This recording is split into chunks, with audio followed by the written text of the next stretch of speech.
Good afternoon. Good afternoon.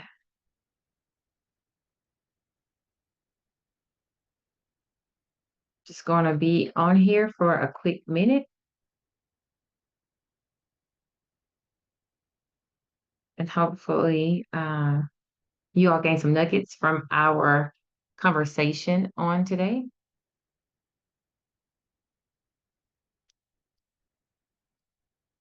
Good after right. I had to make sure I was live, and I hope everyone is doing well on today.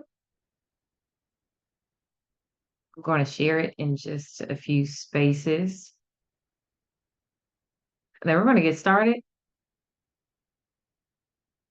So if um, as you're watching, I also want to share that last week I shared on Facebook Live about how to raise money and to get the support you need when you don't have a lot of financial resources to get that support. So make sure that you go back and watch that video for some great nuggets.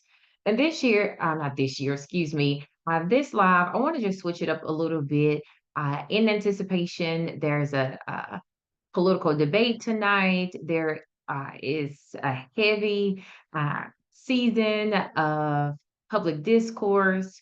And I know that there are also sometimes questions as to what is the role of nonprofit leaders in this space, or what can nonprofits do or don't do. And so while I, for one, am not an attorney, I am not a representative of the IRS. I will share with you just some nuggets that I do know and that I am aware of. And so I think it's also important for you to get your team members on this video and say, hop on. This may be some of the questions that we've had, and Shangoda may answer those in her live discussion. So tag some people, share this video, and after I share this, we're going to get started.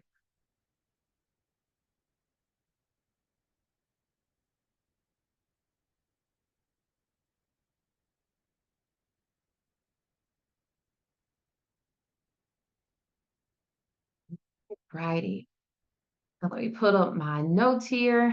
I want to ensure that you receive the information in a well formatted matter, because I know that this again is just when it comes to politics, we know that it can get a little heavy. Uh, but I want to specifically talk to nonprofit organizations that have a 501(c)(3) tax exempt status. And oftentimes, we may say, like, well, we don't engage in politics, or we don't do politics, or we don't want to get involved in politics. And I for sure understand that sentiment. However, I think it's important for us to recognize that decisions made around policies and reforms and donations and itemized deductions, they directly impact and affect how nonprofit organizations operate and how we serve our communities. Nonprofit leaders must be aware and engage when necessary, for sure, but especially when there are reforms or policies or processes that could impact your constituency, that could impact your target audience and those that receive your services, and that could initially impact how you impact your community. But I also know that there is a way that for nonprofit organizations that there's a high level of mission integrity, for sure, and compliance that we do want to preserve. And so today I just want to give you three talking points that will help you as nonprofits as to just to answer, should I engage in elections, or how do we impose our voice in the public discourse, but while also again ensuring that we're not going to have some repercussions, right, for engaging in this time. So with that, I'm going to share 3 points with you. So here we go. Point number one: as nonprofit organizations, we can advocate for policy, but not candidates. So nonprofits can engage in advocating and supporting or expressing our concerns, even if it's opposing legislation or reforms or proposals that will negatively impact our service recipients, or how it will impact the community to which we serve, or if it would create undue hardships on our operations, or again impact your 501(c)(3) status. So when you see things that are going on, for example, you can advocate for legislation, right, that impacts your service recipients. If you are supporting people that are rehabilitating or are in recovery, but then you see legislation that will impose maybe some harsher penalties, you may feel the need to say, hey, this is where our mission comes in and can be a bridge.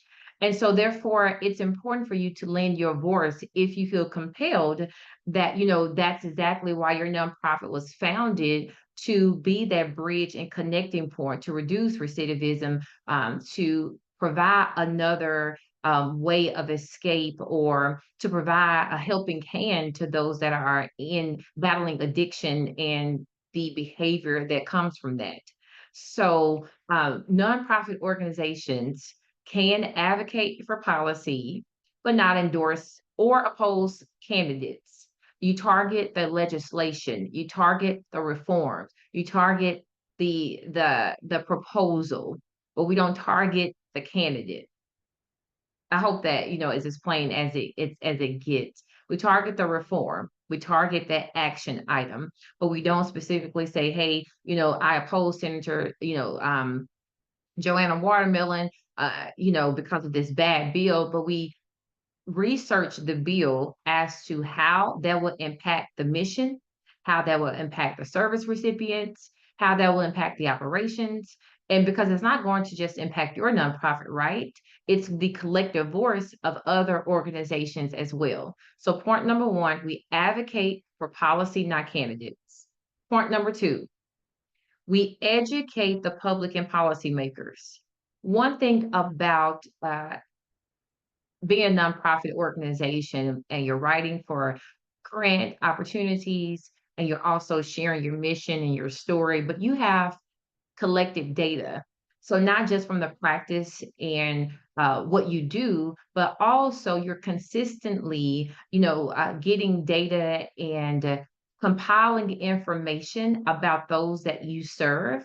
And so you've become the subject matter expert in with who you serve or your community. So this is a great opportunity to use your platform to inform the public and policymakers on the needs of the community, and how, certain specific legislation or policy changes can impact the people that you serve or impact the nonprofit sector.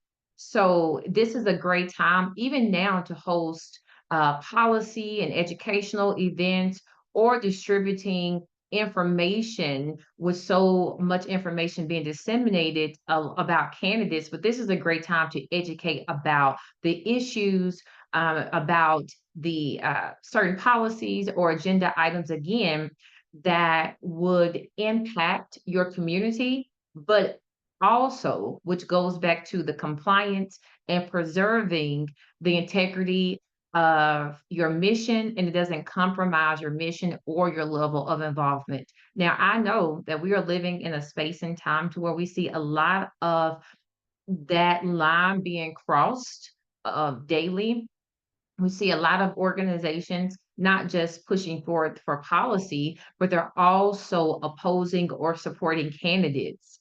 And, sometimes we may think that, well, they're getting away with it, but the important word I want for us to focus on is just integrity, that we don't have to jump off the lack of integrity bridge because others are doing it.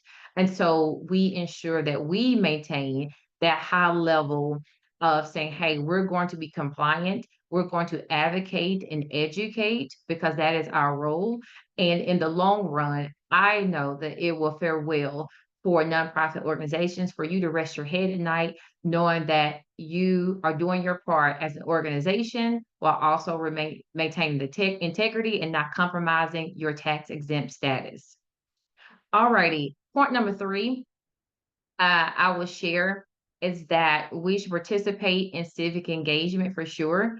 Uh, being a part specifically of the United States, one of the rights to which myself I uphold, I value because of just um, the historical factors that have played a part into uh, people of color, of women, and just the fight, literally the bloodshed to obtain this level of civic engagement and political advocacy. It was hard fought and won. And so I value that.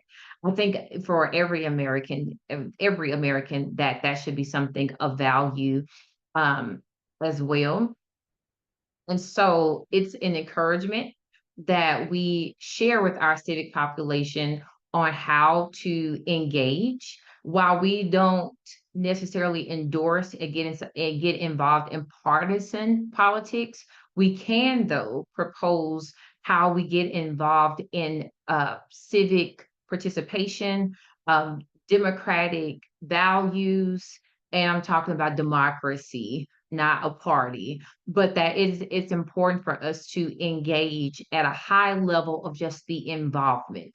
And so nonprofit organizations absolutely have a voice when it comes down to sharing information of how everyone can take part in the decision making processes of our government, and how we should look at not just the ballot issues when there's an election, but also the in between years, or just keeping abreast of what's happening at the local, state, and federal level. So while these three tips can definitely be expounded upon, it could be a whole workshop. I just want to ensure that nonprofit organizations, nonprofit leaders understand that everyone has a role to play when it comes down to um, in getting involved, or so quote unquote, not involved in politics. It's not the politics, it's the process, and the openness that we ensure the rights of all are upheld, and everyone has a space to do that.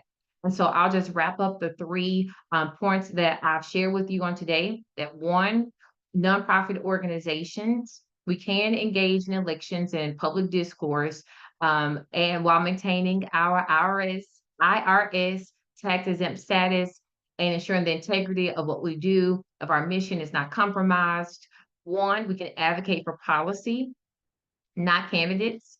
For two, we can educate the public, and we can educate policymakers as well if there are certain legislation or proposals that could impact the people that we serve or the public sector in general. And three, we can participate in civic engagement. We can encourage our communities to get involved, to vote, to register to vote, to provide resources that breaks down information. That is a duty, especially again as an American established nonprofit, that we can all engage in without crossing the lines, but ensure that we all use our voice and we use it responsibly, especially in today's time to where, as I'm a political science major, I majored in that undergrad and then a master's in public administration.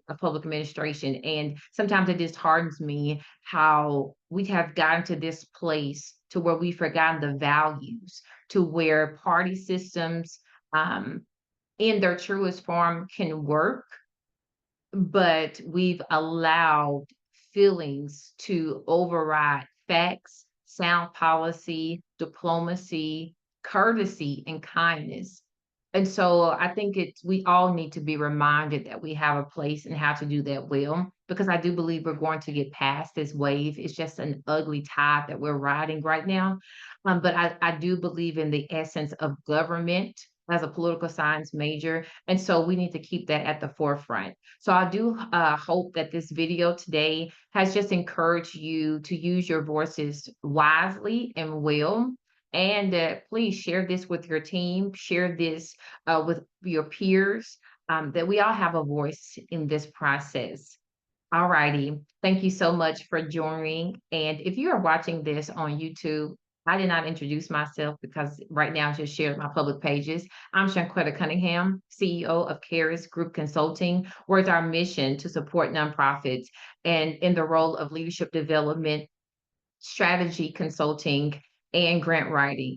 And so if you are an organization and want to start a nonprofit and you're looking for consulting with a purpose and that will be tailored to your mission and help you thrive, then I'm definitely the consultant for you. You can find more information at www.consult caris.com. You all have a wonderful day and talk with you soon.